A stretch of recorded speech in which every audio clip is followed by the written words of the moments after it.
ఓం శ్రీ గురుభ్యో నమః. ఓం శ్రీ గణేశాయ నమః. నిన్నటి పురాణంలో శివుడు పార్వతీదేవికి మాఘమాస యొక్క విశిష్టత గురించి, నదీ స్నానం వలన కలిగే పుణ్యం గురించి, ఆచరించవలసిన నియమాలు, చేయవలసిన దానాలు గురించి వివరించింది మనం విన్నాం. ఈరోజు మాఘమాసంలోని 14వ రోజు. వశిష్ఠుడు దిలీప మహారాజుకి ఇలా చెప్పడం మొదలుపెట్టాడు. సుమిత్రుని కథ ఈశ్వరుడు పార్వతీదేవికి చెప్పిన రీతిగా విన్నావు కదా. ఇంకొక కథను పార్వతికి ఈశ్వరుడు ఈ విధంగా చెప్పాను. అదెట్లనైనా మాఘమాసంలో మాఘస్నానములు చేయువాడు గొప్ప ధనశాలి అగును. వర్తమాన కాలమందు ఎన్ని కష్టములు అనుభవించినప్పటికీ మాఘస్నానం మొదలెడిన తర్వాత వారి కష్టములు క్రమేపీ సమసిపోవును. మాఘశుద్ధ దశమి నాడు నిర్మలమైన మనస్సుతో శ్రీమన్నారాయణి పూజించిన ఎడల శ్రీహరి కటాక్షమునకు పాత్రుడగును. అందులో అణుమాత్రమైనను సంశయం లేదు అని పార్వతీదేవితో శంకరుడు వివరించుచుండగా, పార్వతి మరలా ఇట్లు పలికెను. నాథ, శ్రీ లక్ష్మీనారాయణుల వ్రతము చేసిన ఎడల మనోవాంఛ ఫలసిద్ధి కలుగునని చెప్పి ఉంటిరి కదా. ఆ వ్రత విధానం ఎట్టిదో, ఎట్లు ఆచరించవలనో వివరంగా తెలియపరచుడని పార్వతీదేవి పరమేశ్వరుని కోరింది. అంతటి మహేశ్వరుడు పార్వతీదేవితో ఇట్లు చెప్పసాగిను.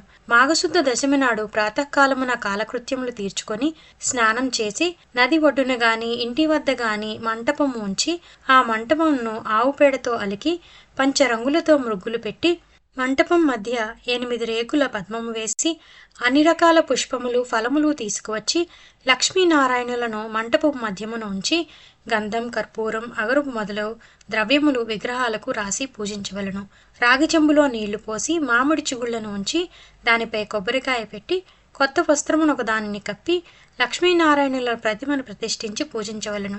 ఆ మంటపం మధ్యలో సాలగ్రామమును ఉంచి ఒక సద్బ్రాహ్మణుని ఆహ్వానించి వారి చేత పంచామృత స్నానం చేయించి తులసీదళంతోనూ పుష్పాలతోనూ పూజించి ధూపదీప చందనాగరు పరిమళ వస్తువులుంచి నైవేద్యము చెల్లించవలను. తరువాత రాగి పాత్రలో నీరు పోసి అర్ఘ్యపాదము ఇవ్వవలను. అటు తర్వాత సూర్యనారాయణ స్వరూపుడగు శ్రీరామచంద్ర ప్రభువును మదిలో ధ్యానించవలను. మాఘస్నానం చేయు వారి తల్లిదండ్రులు, బంధుమిత్రులు సమక్షంలో మాఘస్నాన వ్రతము చేయవలను. ఒక సద్బ్రాహ్మణునకు బియ్యము, బెల్లము, ఉప్పు, పప్పు, కూరగాయలు, పండ్లు మొదలైనవి ఒక పాత్ర అందు ఉంచి గాని కొత్త గుడ్డలో మూటగట్టి గాని దానమివ్వవలను. మాఘపురాణమును స్వయముగా పఠించినప్పుడు గాని లేక వినున్నప్పుడు గాని చేతిలో అక్షతలు ఉంచుకొని భక్తితో శ్రీమన్నారాయణుని ధ్యానించుకొని కొన్ని అక్షతలు భగవంతునిపై ఉంచి మరికొన్ని అక్షతలు తలపై వేసుకోవలను. కావున ఓ శాంభవి, మాఘస్నానం చేసి మాఘశుద్ధ దశమి నాడు శ్రీ లక్ష్మీనారాయణులను నిష్ఠతో పూజించిన ఎడల ఎటువంటి మహాపాపములైనను నశించిపోవును.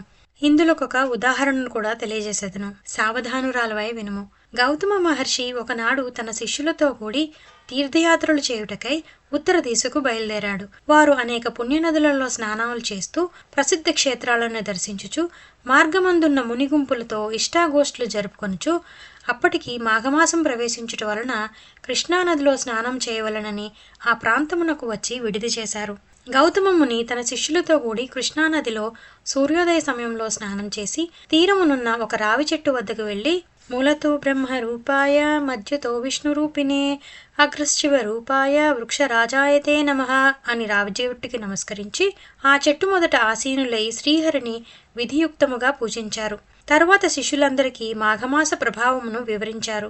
ఈ విధముగా ప్రతిదినము ఆచరించుచుండగా మాఘశుద్ధ దశమి నాడు ఆ చెట్టు మొదట మండపం ఏర్పరిచి మృగ్గులు బొట్టు పెట్టి మామిడాకులు తోరణాలు కట్టి అలంకరించారు. ఆ మంటపం మధ్యలో శ్రీహరి చిత్రపటం ఉంచి పూజించారు. ఆ విధంగా పూజించున్న సమయంలో ఒక ఆడకుక్క వచ్చి భగవంతునికి చేయుచున్న పూజా విధానమంతయు రెప్పవాలకుండా దీక్షతో చూచుచూ ఆ రావి చెట్టుకెదురుగా కూర్చుని ఉండెను. శిష్యులు వారి వద్దనున్న దండముతో దానిని బెదిరించారు. ఆ కుక్క అచ్చటి నుండి లేచి ఉత్తర దిశపై వెళ్లి మరలా తూర్పు తిరిగి ఆ వైపు నుండి దక్షిణ దిశకు కడలి మరలా యథాప్రకారం పడమటి దిశలోనే కూర్చుంది. శిష్యులు మరలా బెదిరించారు. ముందు చేసినట్లే రెండవసారి కూడా ఆ మండపం చుట్టూ తిరిగి వచ్చింది. శిష్యులు ఆ మంటపం చుట్టూ ప్రదక్షిణం చేసినందున, అది మాఘమాసం అయి ఉన్నందున వెంటనే ఆ కుక్క రూపం వదిలి ఒక రాజుగా మారిపోయాడు. ఆ రాజు సకలాభరణాలు ధరించిన వాడై మునులు ఎదుట నిలబడి మునులందరికీ నమస్కరించాడు. అక్కడ ఉన్న ఆ కుక్క రాజుగా మారిపోవడు చూసిన మునులు గౌతమ మహర్షి కూడా అమితాశ్చర్యం పొందారు. ఓయి, నీవెవ్వరు? నీవిట్లు మారుటకు కారణమేమి అని గౌతముడు ప్రశ్నించాడు. మునిచంద్రమా, నేను కళింగరాజును. మాది చంద్రవంశం. నా పేరు జయచంద్రుడు. నాకు అన్ని విద్యలందునూ ప్రావీణ్యం గలదు. నా దేశ ప్రజలను ధర్మ మార్గమున పరిపాలన చేయుచూ ఉన్నాను. దాన ధర్మములనిన నాకు అతి ప్రేమ. నేను అనేక దానాలు చేసి ఉంటిని. గోవు, భూమి, హిరణ్య, సాలగ్రామ దానాలు కూడా చేసి ఉన్నాను. ఎక్కువగా అన్నదానం, తిలాదానం చేసి ఉన్నాను. అనేక ప్రాంతాలలో చెరువులు త్రవ్వించాను. నూతులు తవ్వించి బాటసారులకు నీడనిచ్చు నిమిత్తం అన్నసత్రములు, మంచినీటి చలివేంద్రములు, మరెన్నో పుణ్యకార్యాలు చేశాను. అనేక దేవాలయాలను నిర్మించి దైవ విగ్రహాలను ప్రతిష్ఠించాను. సద్బ్రాహ్మణుల చేతను, వేదాల చదువు పండితుల చేతను ఎన్నో క్రతువులు చేయించాను. పురాణాలలో ఉన్న అన్ని ధర్మాలను చేసి ఉన్నాను. కానీ నేనిలా కుక్కనయ్యాను. దానికి కారణం లేకపోలేదు. ఆ కారణం కూడా మీకు విశదపరిచెదను వినిడి. ఒకానొక దినమున ఒక మునిపుంగవుడు గొప్ప యజ్ఞం ఒకటి తలపెట్టాడు. యజ్ఞం చేయాలన్న సామాన్య విషయం కాదు కదా. దానికి కావలసిన దానం, వస్తు సముదాయం చాలా కావలను. కాన ఆ మునిపుంగవుడు నా వద్దకు వచ్చి ఆర్జించెను. మునిసత్తముడు వచ్చిన వెంటనే ఎదురేగి కాళ్ళు కడిగి ఆ నీళ్లను నా శిరస్సుపై చల్లుకుని కుశల ప్రశ్నలను అడిగాను. మునియు ముక్కిలి సంతోషించి, రాజా, నీకు గుప్త విషయములు తెలియజేయుదును. ఈ మాసములో మకర రాశి అందు సూర్యుడు ప్రవేశించును. ఆ దినము సూర్యోదయం అయిన తర్వాత నీవు స్నానం చేసి భక్తితో మాఘమాస మహాత్యమును చదువుటగాని లేక వినుటగాని చేయము. దాని వలన నీకు వైకుంఠ ప్రాప్తి కలుగును.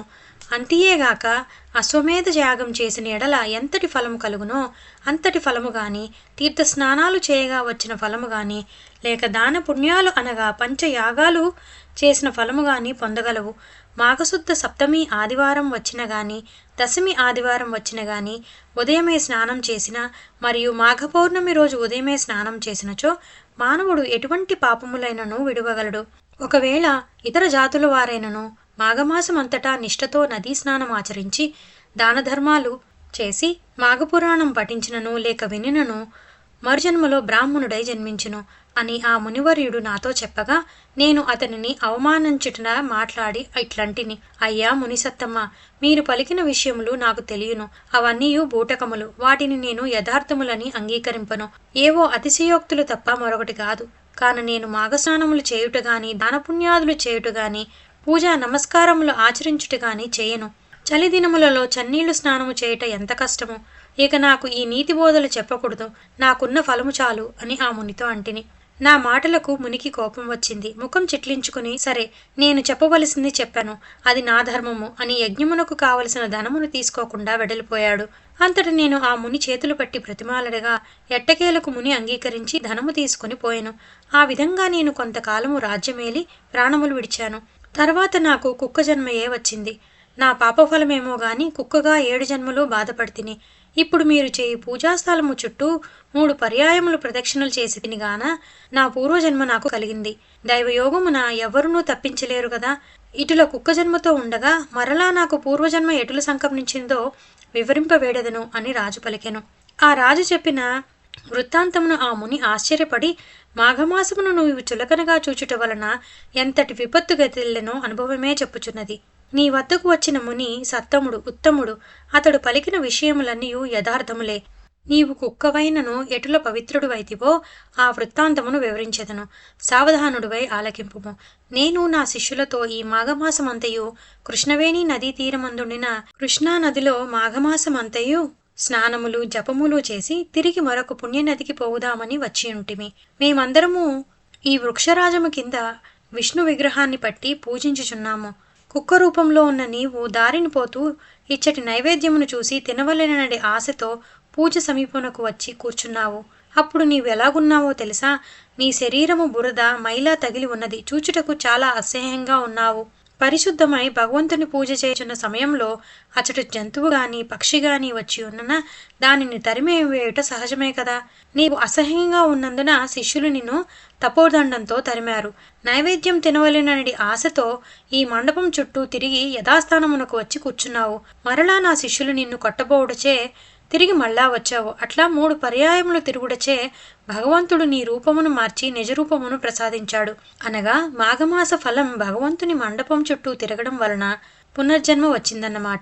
ఇక మాఘమాసం అంతయు నదిలో స్నానం చేసి భగవంతుణ్ణి ధ్యానించి పురాణ పఠనం చేసినచో ఎంతటి ఫలం వచ్చునో ఊహించుకొనుము అని గౌతమ ఋషి చెప్పగా రాజు మిగులు సంతోషించి గౌతమ ఋషికి అతని పరివారం అంతటికీ నమస్కరించుచుండగా అంతలో ఆ రావి చెట్టులోనున్న ఒక తర్రులో ఒక మండూకం బయటకు వచ్చి గౌతమ ఋషి పాదాలపై పడి బెకబెకమని అరిచి అటూ ఇటూ గెంతుచుండెను.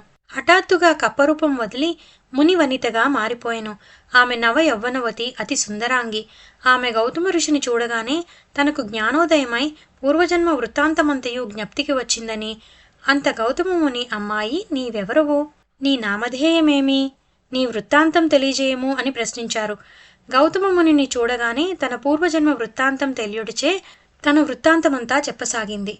ఇంతటితో ఈరోజు పురాణ కాలక్షేపం సమాప్తం. రేపటి పురాణంలో ఆ కప్ప వృత్తాంతాన్ని తెలుసుకుందాం.